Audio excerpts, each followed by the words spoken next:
সিলেটের তেলিবাজারে truck pickup van সংঘর্ষে নিহত ৮ জন ঘটনাস্থল থেকে জানাচ্ছেন আমাদের সহকর্মী রানা মজুমদার।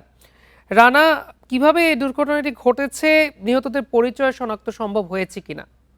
দেখুন, আমরা এই মুহূর্তে রয়েছি সিলেটের উসমানী মেডিকেল কলেজ হাসপাতালে এবং এখানেই মূলত আসলে লাশগুলো আনা হচ্ছে।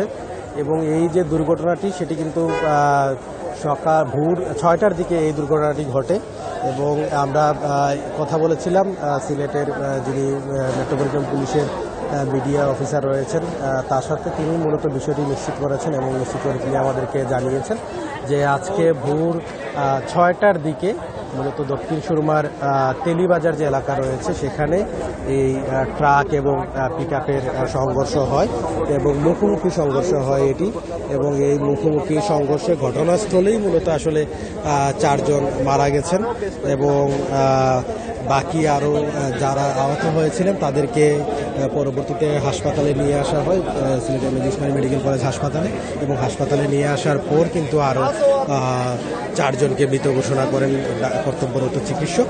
তো এই নিয়ে মোট আসলে ৮ জন কিন্তু মারা যান এবং তাৎক্ষণিকভাবে আসলে আমরা যে যারা নিহত হয়েছেন ৮ জন, তাদের মধ্যে ৪ জনের পরিচয় পেয়েছি এবং তারা হলেন সিলেটের জালালাবাদ থানার সুজাত আলীর ছেলে বদরুল, তার বয়স আনুমানিক ৩০ বছরের মতো, এবং আরেকজন সুনামগঞ্জের ধীরাই উপজেলার ভাটিপাড়া গ্রামের মৃত খরম আলীর ছেলে মোহাম্মদ সুরুজ আলী, তার বয়স আনুমানিক ৬০ বছর, এবং একই গ্রামেরই আব্দুল বাসিরের মেয়ে মুসাম্মদ মুন্নি এবং তার বয়স আনুমানিক ৩৫ বছর, এবং একই গ্রামেরই আসলে সালামের ছেলে ফরিদুল, তার বয়সও ৩৫ বছর।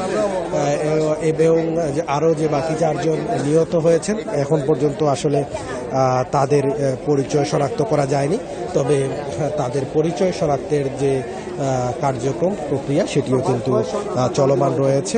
এবং আমরা যারা এখানে প্রত্যক্ষদর্শী আছেন কিংবা যারা আত্মীয় স্বজন যারা এসে উপস্থিত হয়েছেন তাদের সঙ্গে আমরা কথা বলেছিলাম, তারা জানিয়েছেন যে যারা নিহত হয়েছেন তাদের বেশিরভাগেরই বাড়ি হচ্ছে সুনামগঞ্জের ধীরাই উপজেলার ভাটিপাড়া গ্রামে এবং তারা মূলত সবাই আসলে নির্মাণ শ্রমিক বলে যারা এখানকার প্রত্যক্ষদর্শী কিংবা আত্মীয় স্বজন তারা জানিয়েছেন।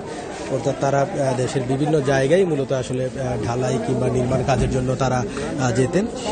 সেই ধারাবাহিকতাই মূলত আজকে সকালে তারা বেরিয়েছিলেন সিলেট থেকে সুনামগঞ্জের উদ্দেশ্যে কোনো একটি নির্মাণাধীন ভবনের ঢালাই কাজ সম্পন্ন করতে, এবং সেই যাত্রাপথেই আসলে তারা প্রাণ হারান এবং মূলত সিলেটের দক্ষিণ সুরমার যে তেলিবাজার এলাকাটি রয়েছে সেখানেই আসলে ট্রাক এবং পিকআপের যে সংঘর্ষ হয় মুখোমুখি, সেই মুখোমুখি সংঘর্ষেই কিন্তু এই ৮ জন প্রাণ হারান এবং এদের মধ্যে ৪ জনই আসলে একদম ঘটনাস্থলেই ৪ জন আসলে নিহত হন।